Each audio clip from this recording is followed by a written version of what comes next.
Assalamualaikum warahmatullahi wabarakatuh. Selamat pagi anak-anak. Senang bertemu kalian kembali di channel Timur Andi Channel. Jangan lupa subscribe, like, komen, dan tekan loncengnya. Terima kasih. Wassalamualaikum warahmatullahi wabarakatuh.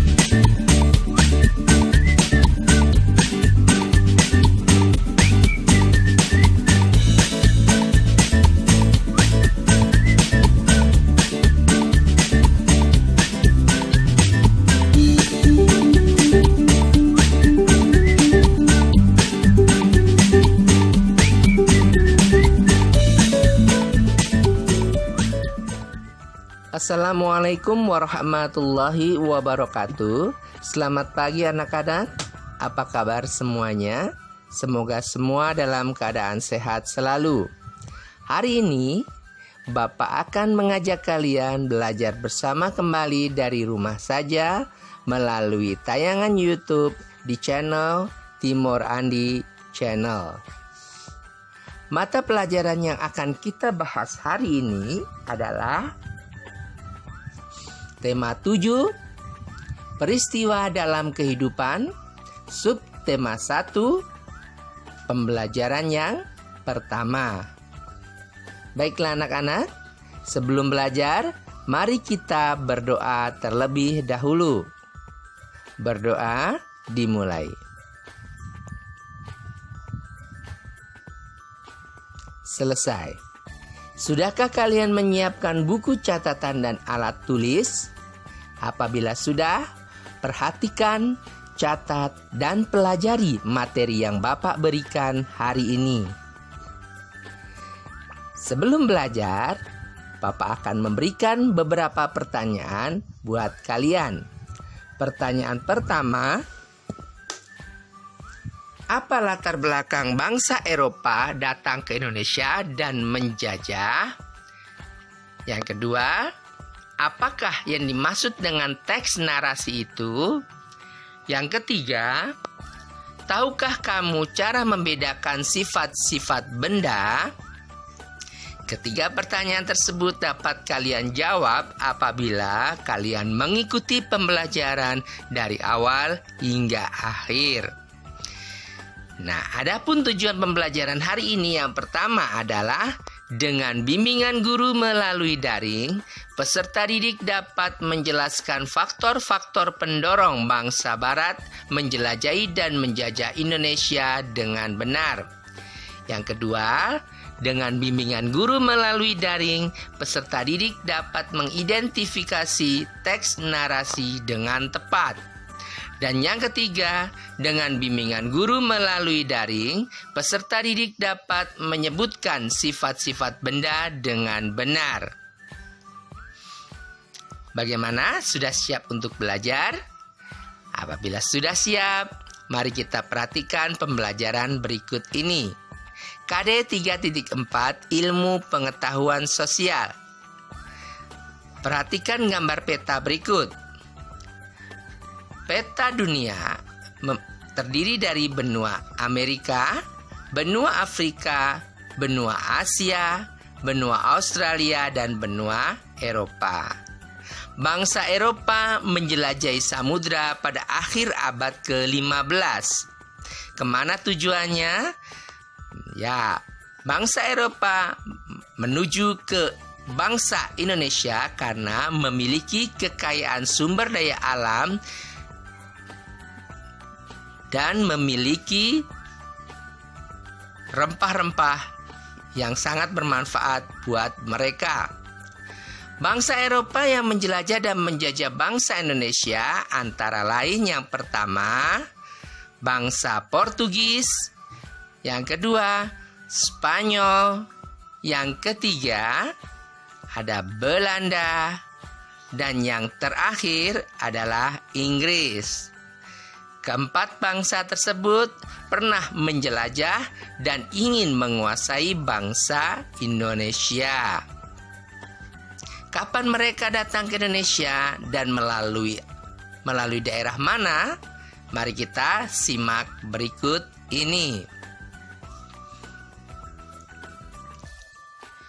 Bangsa Eropa yang menjelajah dan menjajah bangsa Indonesia yang pertama adalah Portugis.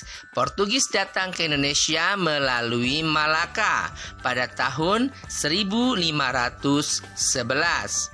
Sedangkan bangsa Spanyol datang ke Indonesia melalui Tidore, Maluku pada tahun 1521. Belanda datang ke Indonesia melalui Banten pada tahun 1596. Dan yang terakhir datang ke Indonesia adalah bangsa Inggris.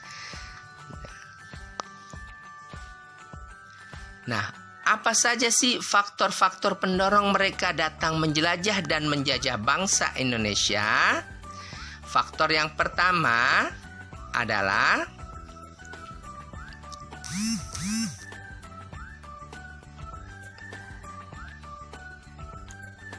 adanya keinginan mencari kekayaan atau kita sebut dengan gold. Yang kedua, adanya keinginan menyebarkan agama atau kita sebut dengan gospel. Kemudian yang ketiga, adanya keinginan mencari kejayaan atau kita sebut dengan glory. Dan yang terakhir adalah dengan tujuan perkembangan ilmu pengetahuan dan teknologi. Nah, itulah 4 faktor pendorong mengapa bangsa Eropa menjelajahi samudra. Nah, Bapak akan membahas tentang penjajahan Portugis dan penjajahan Belanda di negara Indonesia. Yang pertama, penjajahan Portugis. Pada awalnya, Portugis datang ke Maluku untuk berdagang pala dan cengkeh, sehingga diterima baik oleh kerajaan Ternate.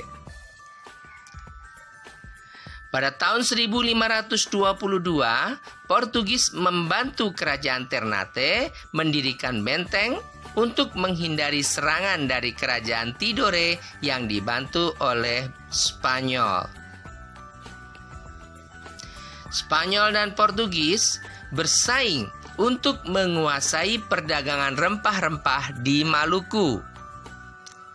Persaingan berakhir melalui perjanjian Saragossa yang membuat Spanyol harus meninggalkan Maluku.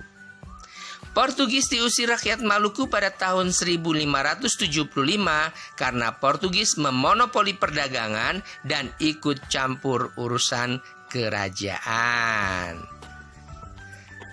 Nah, itulah perjalanan dari penjajahan Portugis dari tahun 1511 hingga 1575. Jadi sekitar 64 tahun Portugis menjelajah dan menjajah bangsa Indonesia. Selanjutnya adalah penjajahan Belanda. Belanda pertama kali datang ke Indonesia dipimpin oleh Cornelis de Houtman pada 27 Juni 1596 di Banten. Tujuan awal Belanda datang ke Indonesia adalah untuk berdagang.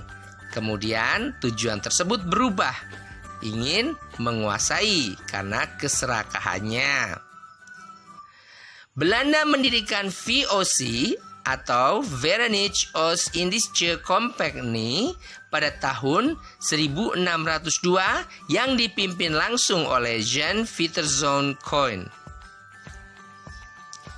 Kebijakan J.P. Coen dalam VOC antara lain yang pertama membatasi penanaman jumlah rempah-rempah, yang kedua mengawasi perdagangan rempah-rempah. Sikap semena-mena VOC mendapat perlawanan dari rakyat Indonesia. Dan pada akhirnya VOC mengalami kebangkrutan dan dibubarkan pada 31 Desember 1799. Nah, oleh karena itu, Belanda akhirnya ingin menguasai Indonesia sepenuhnya dengan menjajah bangsa Indonesia selama 350 tahun atau 3,5 abad. Pembelajaran selanjutnya KD 3.5 Bahasa Indonesia. Perhatikan teks berikut ini. Kedatangan bangsa Spanyol di Indonesia. Pada tahun 1521, bangsa Spanyol datang ke Maluku.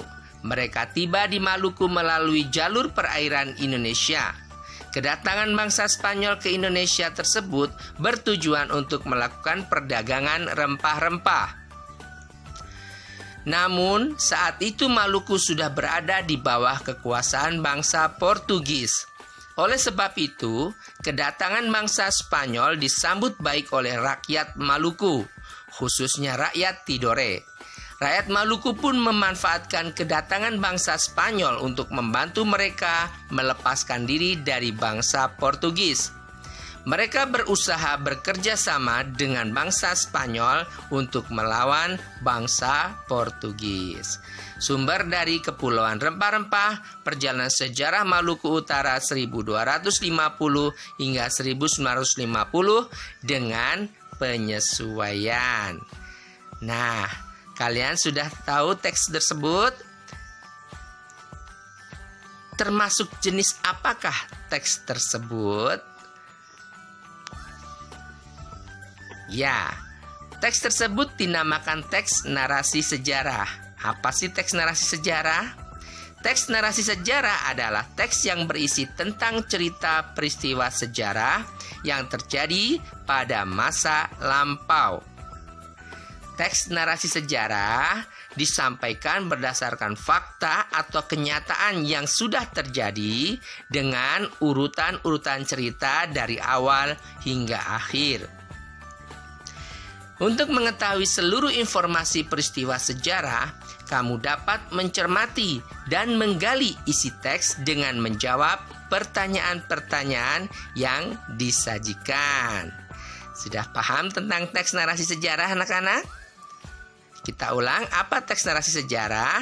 Yaitu teks yang berisi tentang cerita peristiwa sejarah yang terjadi pada masa lampau. Nah, selanjutnya, kita akan belajar pembelajaran yang lainnya.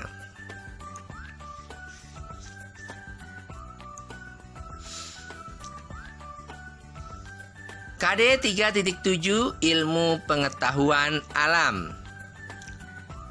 Perhatikan gambar berikut. Gambar tersebut ada batu, kemudian air minum di dalam gelas, kemudian udara di dalam balon. Apa maksud dari gambar tersebut? Kita masukkan ke dalam jenis-jenis benda apa?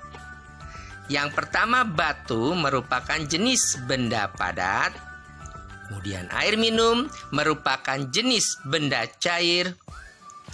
Dan udara dalam balon termasuk benda gas.